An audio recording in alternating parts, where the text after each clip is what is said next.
Many thought the 20-year war in Afghanistan would have ended a decade ago after Navy SEALs successfully killed Osama Bin Laden, the mastermind of the 9/11 attacks. So how does the man credited with shooting Bin Laden feel about the Taliban coming back into power? He spoke with our Megan Alexander. Seeing Afghanistan fall to the Taliban was not a surprise for the famous Navy SEAL credited with killing Osama bin Laden. The Taliban had always told us, and I knew this when I first went to Afghanistan, they said, you have the clocks, we have the time. They knew they were going to win, and they did.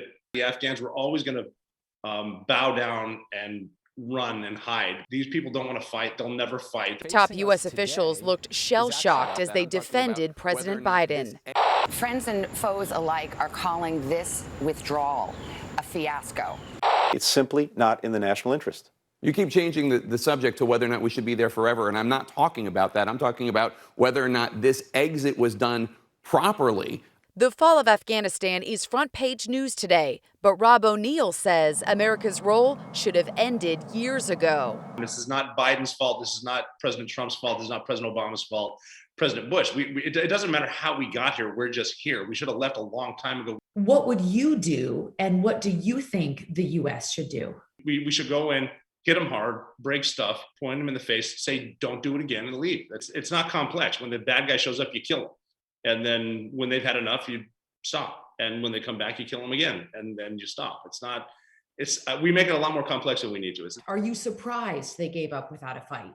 I mean, part of me doesn't blame them because they know what's going to happen when the Taliban shows up. You're not going to be lucky enough for them just to kill you. They're going to torture your family in front of you. They're going to kill everyone you know. President Biden returned to the White House today to speak to the nation. He spent the weekend at Camp David. This photo released by the White House shows Biden taking part in a video conference call on the crisis, all alone at the long desk. Just 39 days ago, he made this vow to the American people. There's going to be no circumstance where you see people being lifted off the roof of an embassy of the United States from Afghanistan. This will go down in history a lot worse than the false sign. Just one opinion from this American hero. It's estimated the United States has spent more than $2 trillion on the war in Afghanistan.